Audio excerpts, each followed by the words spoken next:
Hey, everybody, I'm Laura DeFranco, the CEO of Brave Healer Productions, where we have a mission to change the world one brave word at a time around here. And today, to help me with that mission, I have some of the authors of a new book coming out called Strong Mothers, More Than a Survival Guide. Ladies, welcome. Thanks for being here today. Thank you. Hi, thanks, Laura. I am so excited to have you all, and I want our viewers to understand what kind of power I have in my little Zoom room today. So Angela Medway Smith of Cariad Spiritual is a spiritual channel, teacher, author, coach, and retreat leader who supports people worldwide to align with their soul's path. I have Lane Mills with me. She's a spiritual mentor and guide who helps connect women with their divinity. Lulu Trevina is the founder of Live Life with Wonder, which supports women over 50 to bring forth courage, confidence, creativity, and sensuality unabashedly, changing the societal narrative around women and age. And Dr. Pamela J. Pine has been a health, development, and communication professional and artist throughout her adult life, concentrating on enhancing the lives of the poor and otherwise underserved groups. Ooh, I can't wait to get this party started today. Let's talk about strong mothers, ladies. Angela, so I'm going to start this with you, but I want to offer to our viewers. I am a divorced mother of two college-aged kids, adults, and two fur babies. So what I want to know from you all today is tell me what kind of mother you are, and then tell us about your beautiful chapter. So Angela, let's start with you. Okay, thanks, Laura. I've had 8 children, and I have 2 live children, and they are now 20 and 23. And what kind of mother am I? Oh my gosh. I just try and allow them to grow their wings and fly. It's that simple, really. And I talk a little bit about some of the challenges that I've had and in my chapter. And one of the occasions, one of the challenges I go into in my chapter, and how I dealt with that, and how I use the tool that I'm sharing in the chapter that can help everybody to deal with challenges like that. So tell me a little bit more about that tool. What are you offering to our readers? Okay. I'm a spiritual teacher, and I work with the Ascended Master and Angelic Collectives. And that sounds very woo-woo, but actually it's a really practical tool. I work with the violet flame for transmuting negative energy and for transforming any situation. You can use it, most incredible tool that you can have in your toolbox. Awesome. Angela, you're breaking up just a little bit, so we're kind of struggling with the freeze thing today, but you guys know how that technology rolls sometimes. It is what it is. And now we got a serious audio problem, Miss Angela. You guys, we were joking earlier about these interviews, like Mercury retrograde, like whatever we want to blame it on. You know, some days are easier than others when it comes to technology. So Angela, I'm going to come back to you in just a second, and we'll finish talking about that violet flame that you were mentioning. I don't want to forget something really important, and that is to thank our lead author of Strong Mothers, Christina Morris, for everything she has put into this book, and for really attracting a rather stellar group of author expert mothers for this book. So Christina, thank you so much. You know, we would not be here without you and your passion for motherhood and for this book. So yeah. So Angela, are you back with us? I have one more question about that violet flame. Let me see if you want to unmute and I'm here, Cariad. Okay. I think we can hear you. So For those who don't even know what the heck a violet flame is, can you just give us the baby 101 version of what you're talking about? Okay, so there are a range of divine rays that flood our planet, and you think of them as the colours of rainbow. And the one that is violet is the seventh sacred ray, and the energy that comes from that ray is the violet flame. And it's been known about for tens of thousands of years, but for the last couple of hundred years has been talked about by great spiritual teachers and great channels, the Theosophists, Helena Blavatsky, Alice Bailey. But I bring it down to earth so people can use it as a practical tool. Awesome. Thank you, Angela. I'm listening to Angela and I get excited because part of my mission really is to wake the world up to what's possible in terms of healing here. And so when you hear a term and you don't really know what it means, for me, it's just like, I got to not be afraid to ask. Like, what the heck is that? I maybe heard it here or there, but I don't really know the language. And I need to know what this is, because maybe it's something that resonates. Of course, the color purple resonates with me quite a bit. It's so powerful, Laura. Yes, and I can feel that as you explain it. So thank you, Angela. We're coming back to you in a minute or two with some more questions, okay? Lane, tell us, what kind of mother are you? And then let us know about this amazing chapter that you wrote.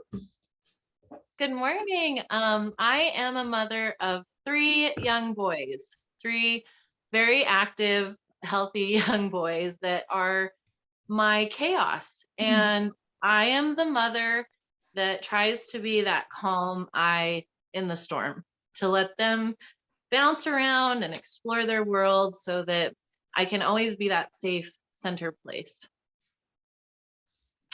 My chapter is about letting go, and letting go of the need and the want to control things in such a way. You want so much for your kids, and so you put up all these parameters to keep them safe, but there's also a part that you kind of have to let unfold, and it comes from this inside place, and it can be really vulnerable and scary as a mom to let a part of your heart go do boy things. Yeah. Oh my gosh, that is no joke. I think we think that we're being good, strong mothers when we protect the kiddos, but then protecting them from every little thing, every little lesson is not the way to be a strong mother, but it is the hardest thing ever. Talk more about that. Yeah, I just learned through, and it's been the last couple of years with this whole COVID lockdown, and suddenly they're in the home and I have to be the homeschool mom, and my struggle with that and how I had to let go. And so that's my tool, and it's really more of a form of awareness, and I just wanted to talk through my thought process. So it's almost as if I'm just having a conversation with you about how to bring these things into your awareness and how to feel through the resonance. Is that worth holding on to or not? And then also how to let it go if it doesn't bring you satisfaction. I mean, ultimately, you're talking about the best kind of freedom when you can practice what you just described. How is that played down? Yeah, how has that played out in your life? It's always unfolding more. And I just find that we're all thriving more. The way that my children are now watching me come from a more calm place when when things come up with them. And so I find they're more calm too. And then they're better able to self-regulate, which is really like the biggest challenge for kids, is to self-regulate and move through their emotions and their experiences. Yeah, what we practice and model, I think, is the most powerful influence. Mhm. You know, moms say a lot, don't we? But when we practice and model it, that's another story. Absolutely. I was raised, my father was, do as I say, not as I do, just wonderful man, but it always cracked me up because I was like, well, why is that fair for you? But also there's also some grace given. If I lose my temper, then I can also come to my children and say, I'm a human too. I have these feelings too. And then we can, again, it's just that awareness that mom's not completely, um what am I trying to say, like, I'll break down too, but it's okay, we'll pick it back up. Yeah, really, really important. Thank you, Lane. Thank you. All right, let's hear from Lulu. Tell us about your chapter, Miss Lulu. Yeah, thanks, Laura. So I'm a mother with 3 daughters. The oldest is turning 29 next week, actually, and the youngest is 18. And I also come from a family of women, so I have 5 sisters myself. So women energy is pretty strong in our family. I'd like to say I'm a mother that I want to say I was an out-of-the-box mother. I had home births. I chose alternative schooling. I was a yoga teacher for many years in Australia, and so I did a lot of yoga teaching for children. So I used to go into the preschools and the schools with my children. So I was always kind of the fringe dwelling, slightly different mother. And I've also been a host mother for other children throughout the Asia area. When I lived in Australia, we had I think 5 different homestay students at that time, and some of them still call me, Mama Lulu. So that feels nice to my heart. And I guess as a mother, I was aware that sometimes the child is teaching you as much as you're teaching them. So there's always this unraveling happening.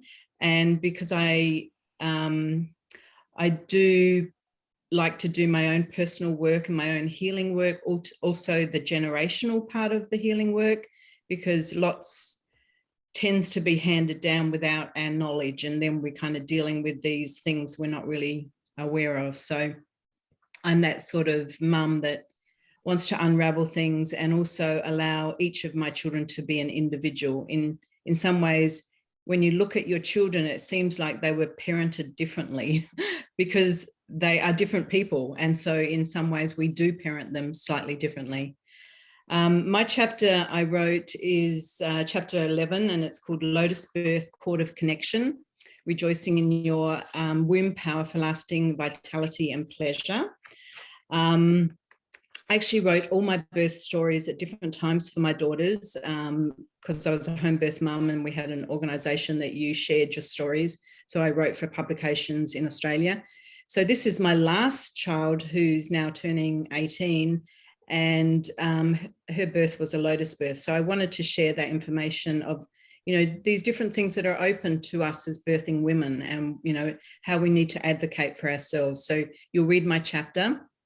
But I also wanted to share the power of our womb, just for our own enjoyment, for knowing it is a power center and connecting to that, and having that as a nourishing, and I call it home, a nourishing home for ourselves. So I take you through a process, and you also, I share a recording so you can listen to it yourself as well. Awesome. Man, you said a lot of really important things, but I'm going to rewind back to the child can be your teacher.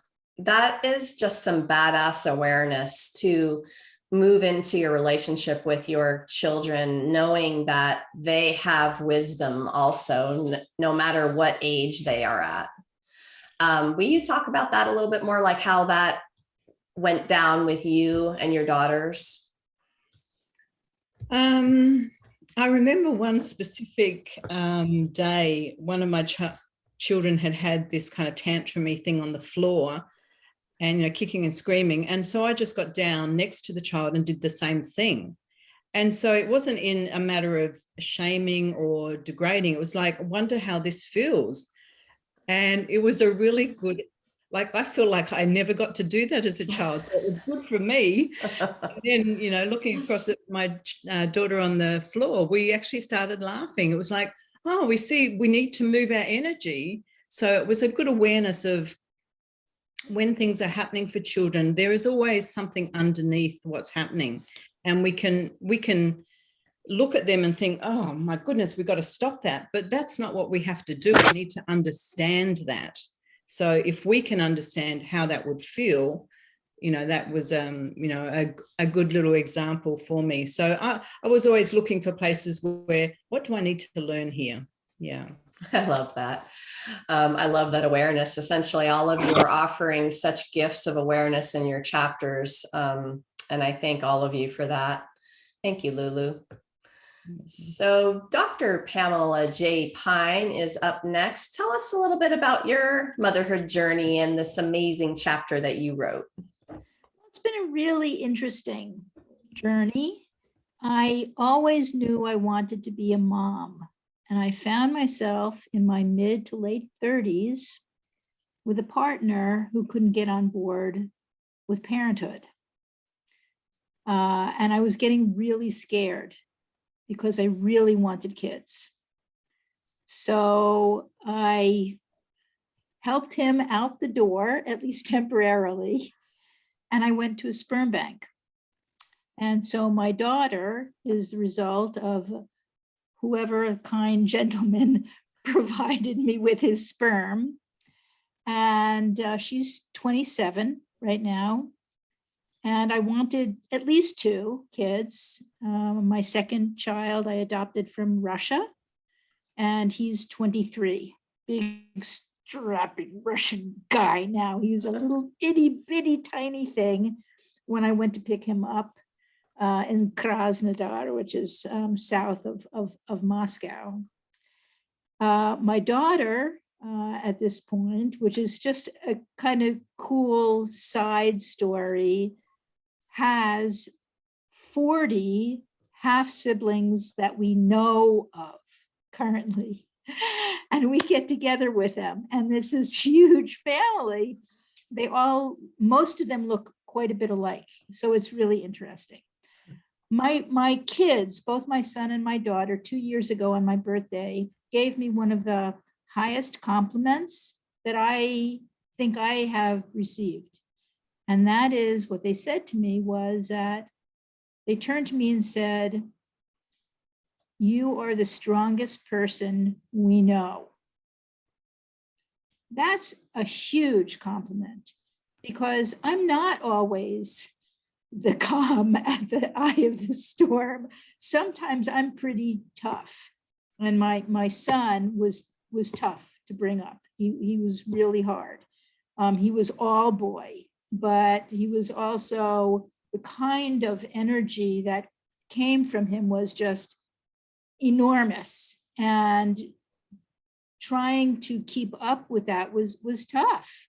So sometimes I was pretty tough on him, and I think ultimately, I think that he appreciates it. Actually, he has said that to me, that I needed to be because he was such a pain in the neck. So my chapter, which is chapter 18 and is called, I had it here, is it's called The Year of Near Dying, Surviving the Predicted Death of a Child. This past year has been tough. My daughter, and we're not quite sure exactly what happened, wound up in the emergency room and given a 10% chance of survival. And I was told that if she lived, she would need multiple transplants and she would be a blind quadriplegic. That is the prognosis that I was handed. As you can imagine, I mean, maybe we don't want to imagine, but it was excruciating. Well, none of that happened, Thank God, knock on wood. Knock on a lot of wood these days. I'm not really sure why we knock on wood, but I knock on every wood that's available to me on a regular basis. I have to look that up, actually. And we're doing really, really, really well. And I say in the chapter, and it's true, she's my miracle baby. So I'm thrilled with the progress that she's made. She's doing really, really well. And I don't want to tell you all about it because you can read the chapter, but she's doing really, really, really well. Thank you, Pamela. Yes, I can't wait for you all to read her chapter, all of these chapters. And I want to say thank you to all of you for just a moment. You said yes to this project, and sometimes you say yes to things and you don't exactly know what you're getting yourself into. And part of the mission here is to share stories that are real and raw and vulnerable. And you all did that. Thank you for doing that and for putting your hearts out there on your sleeve like we do as mothers. You did it in the book too. You know, you're doing that for the world. You're modeling the vulnerability, which I believe is the strength. And I just love you all for doing that. And not only do our readers get to know you that way, but then you're stepping up with your master teachings. And that's what these books are, you guys, is you're going to also have a toolkit. And I love our subtitle of this book, More Than a Survival Guide, because it really is. We're giving you these tools, things that we kind of wished we had and that will help you survive. But our mission is to help you thrive. And that's why we have that subtitle. So thank you all for doing what you did in this book with your chapters. Okay, so Lane, I'm going to start with you for this next question. And it's a pretty simple one.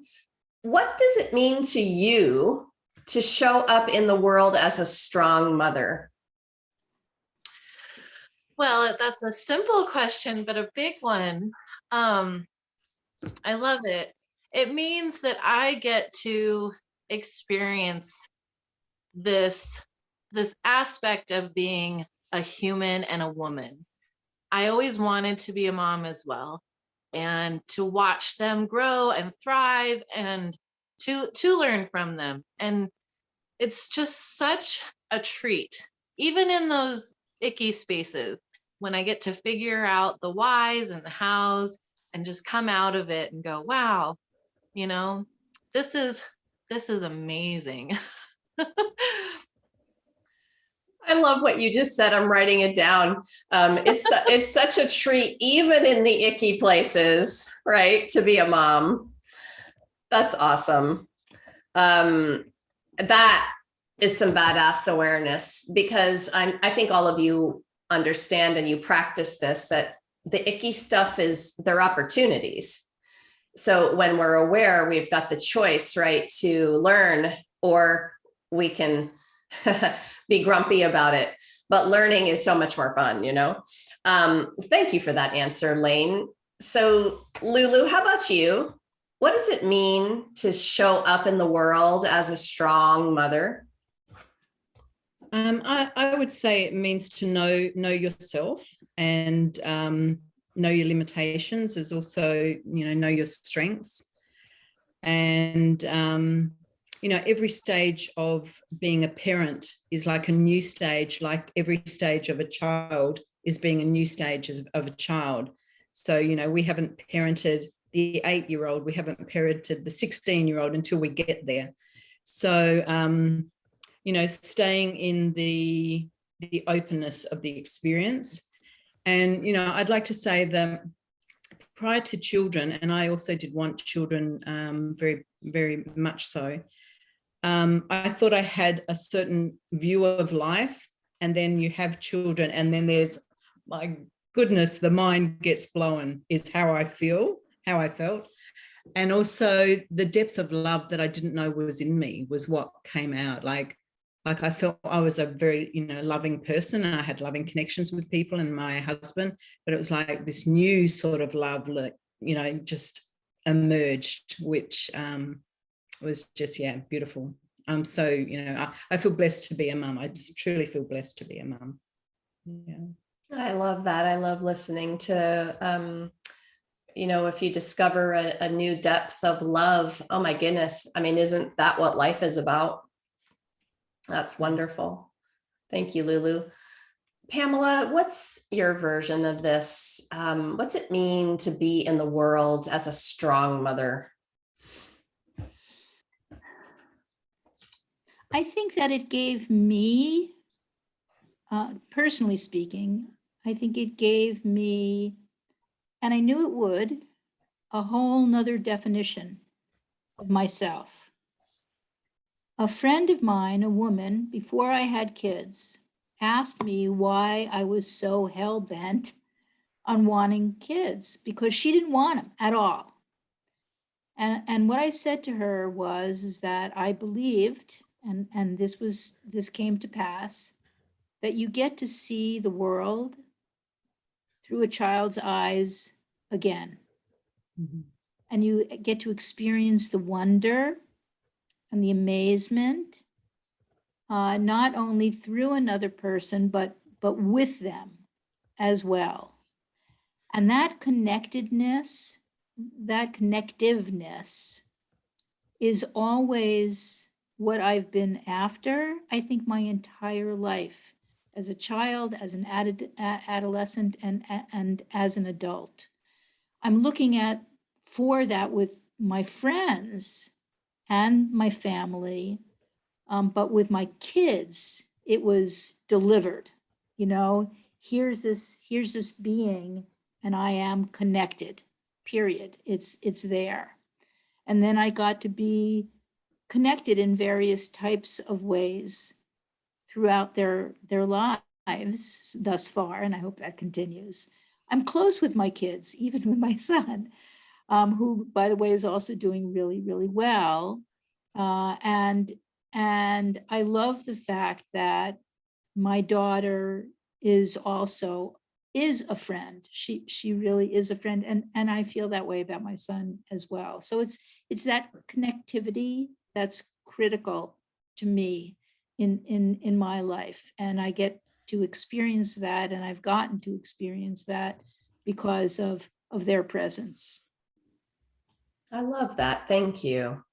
I wrote that one down too. I love writing the quotes that you guys are saying, and especially about what it means to you, because you guys know that all of our voices and the unique way that we're expressing this matter, right? And we could be talking about the same theme, but each of us has this way of saying it that is going to resonate with people each differently. And I love listening to you all about this.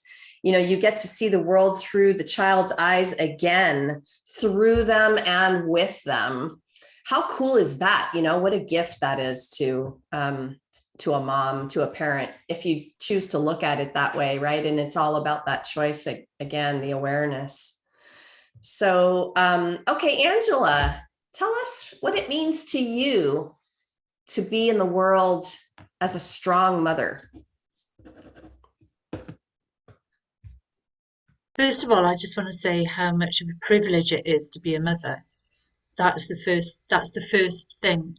And as a young woman, it's something that I thought was going to be automatic. I took for granted. My sister churned out 4 babies and no problems at all. And then I didn't. And then I had lots of, I buried 2 of my babies. I had 4 more miscarriages before my beautiful children were born, and which really underlined for me that not everybody gets this opportunity.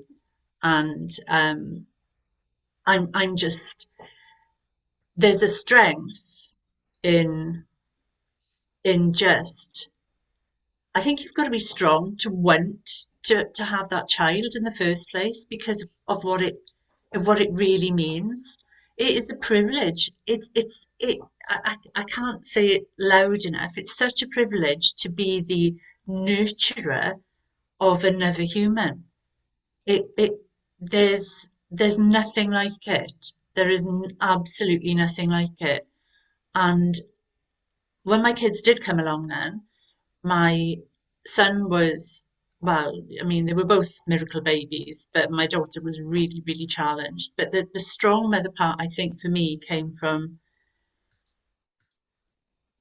being that tigress, which we all have in us, and having to really show up for my kids, and because of medical challenges and etc., and fighting, really fighting for my daughter. I had to fight a lot for my daughter so that she was able to experience life in a normal way, because she's got lots of autoimmune issues which came year upon year upon year as she was growing up.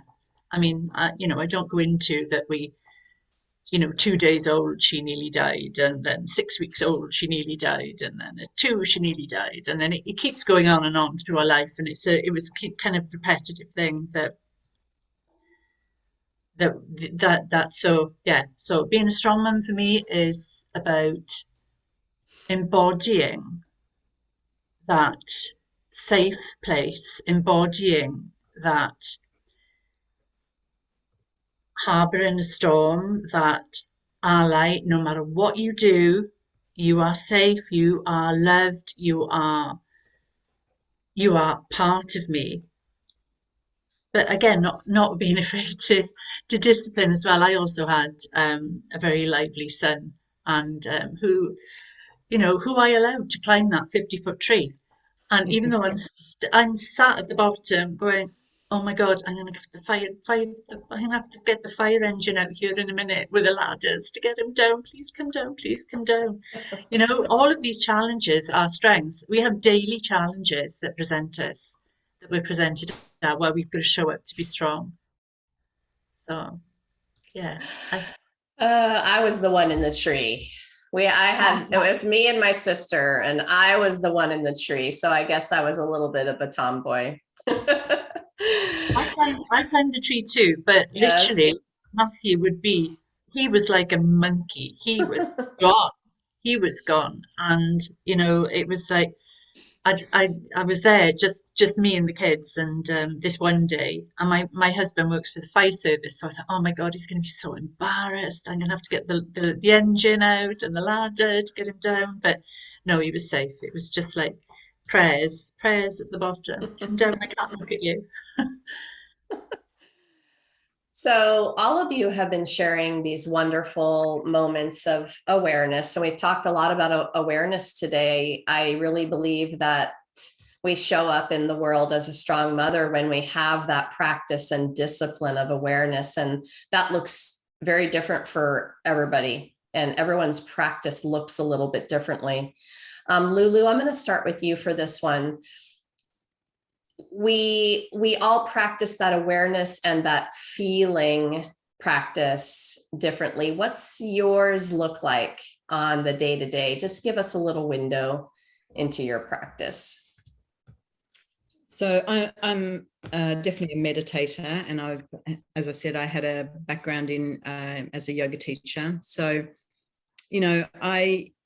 I think awareness has to come into each moment, really, that we, if we go on autopilot, we actually miss our life. So I try to bring as much awareness into my day. In the morning, I go from room to room and I actually bless each room of the house as a way to, rejuvenate the energy. This is the approach you're talking. Is that correct, Laura? Good. Yes. Yeah. But, I'm a journaler, so I'm often writing about, what's coming up for me and, how that is. And as I mentioned before, that generational piece, my mum passed when she was 58, and last year I turned 58. And so I wrote a book about, where I thought I was in my consciousness, and realizing my mum had passed at such a young age, because I felt I was very young, although I kind of saw her as very old at 58. So I'm always working on that generational piece.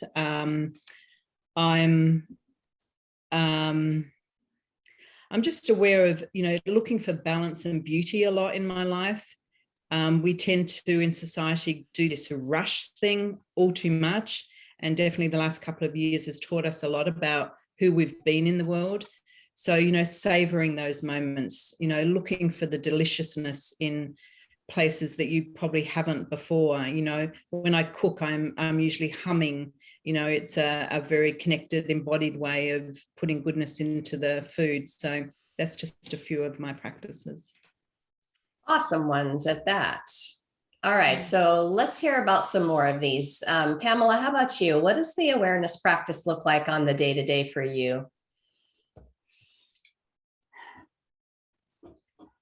There's an aspect of some of what Lulu was talking about that resonates with me. And that's staying as present as I can with the moments that I have with my kids. And sometimes that means really giving a lot of empathy over and as much attention to listening to what the current situation is for them and supporting them. And sometimes it's pushing back and being present in that and saying to them, challenging them, or kidding around in terms of kind of throwing it back to them. So I think the long and the short of it, I guess, for me is staying as present and constructive, I think is an important word, as I can. I'm not there 100% always, but I try to be those things. Perfect, thank you. Yeah, that's why they call it a practice, right? Because it's definitely not all the time. We strive for the best that we can. And you all are talking about this again in just these different ways, which is going to help our viewers understand where they can fill in the blanks if they don't have a practice or if they haven't even thought about aspects to their practice. So thank you all for sharing these pieces.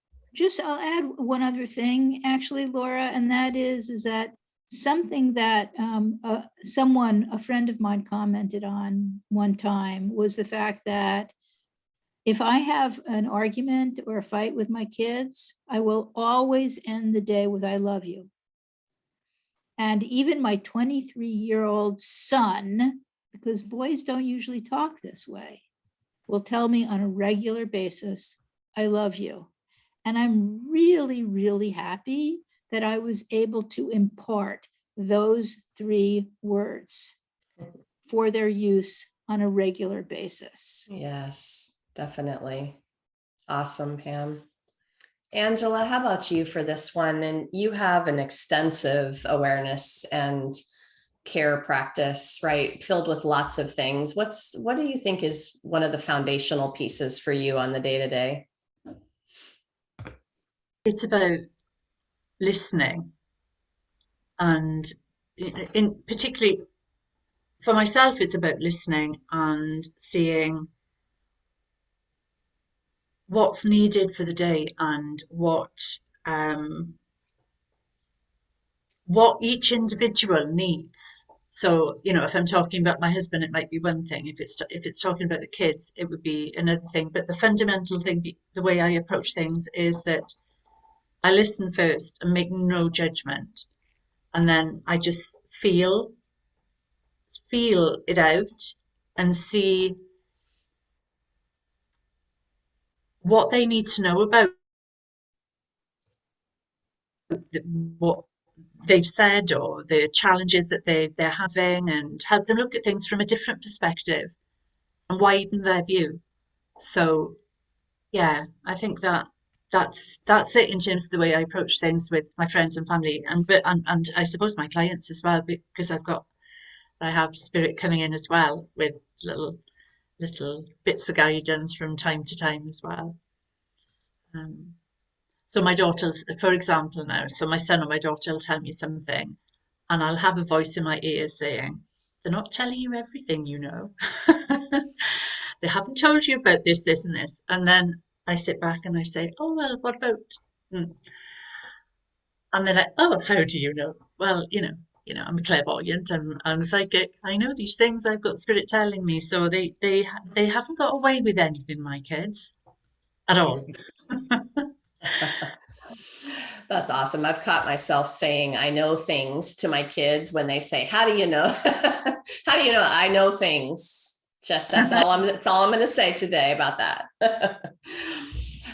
Lane, how about you? Add your 2 cents to this. What's one of the foundational ways you practice awareness on your daily routine? My practice for awareness is to get back in my body. And the quickest way is to follow the breath. And a lot of people do this. And it's just one of those, it snaps you right back. And then I go through the rest of the sensations that I might be having, whether what I'm smelling, what I'm touching. And then from there, I'm a very emotional person. So I work through my emotions and I try to just label them with as many different types of labels as I can, because sad could be more than just sad, right? There's a spectrum, and I work through my feelings, and it just brings me back and gives me something to kind of chew on so that I can find my center again. I love it. I love that one. I think about that a lot. Getting back into my body, grounded and centered is the way. The awareness is the gift. That's the way. Like if I start to be all up in here thinking too much and just out of my body and not, then things get a bit chaotic. This is so perfect, ladies, because I'm going to come around for one more question today, and we need to do the speed dating version of this. So give me a sentence, okay? Sentence or 2. And Pamela, I'm going to start with you, but Lane started this a little bit with what she was saying about getting in the body.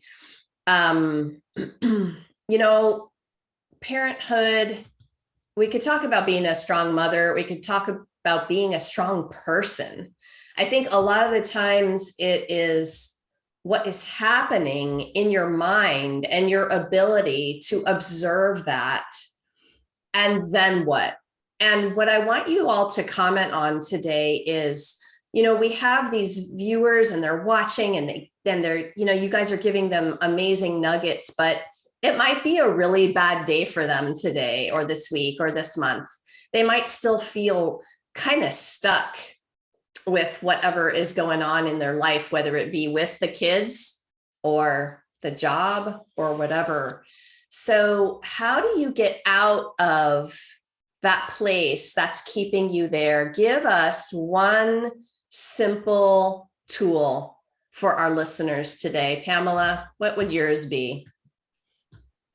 Mine would be a combination of things. No fair. No fair.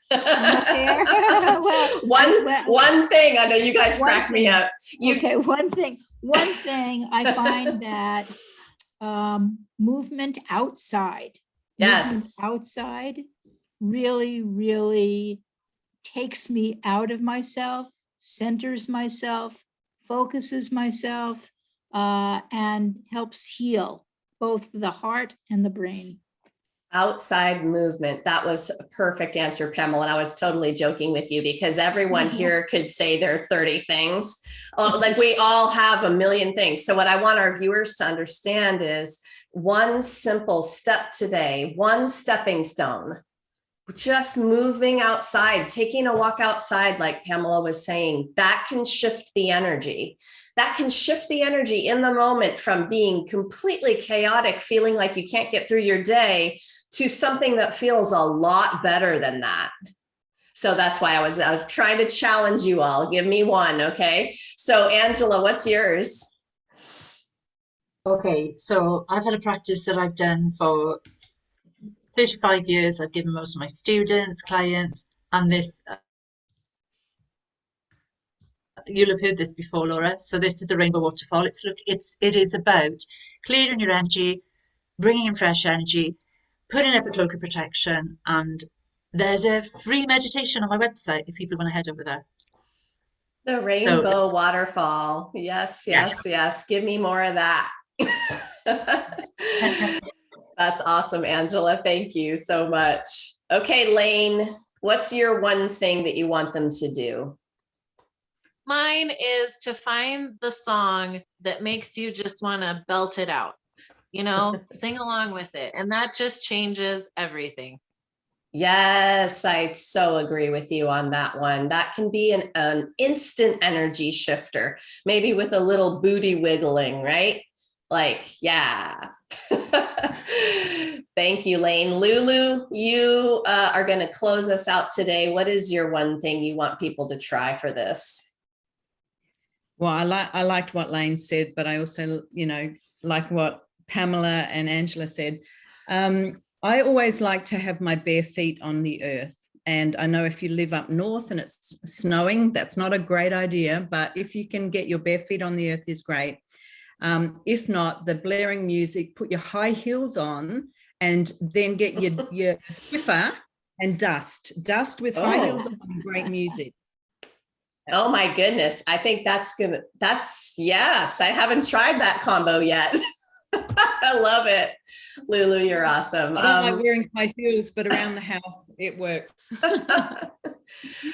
So to all of you, author, expert, amazing healers, thank you so much for what you do in the world and for being here today to share it with everybody. Thank you, ladies. Thank you. Okay. Thanks, ladies. So you guys, I want you to know that we're going to have a really cool event. Our live stream book launch party for Strong Mothers is going to be on March 4th at noon Eastern. And all of our authors in the book are going to be there to introduce themselves and share some of their wisdom. We're going to have some fun giveaways that day. So I hope you'll join us. The link to the page on Facebook, Brave Healer Productions, is down in the show notes for you, so you know where to find us for the party.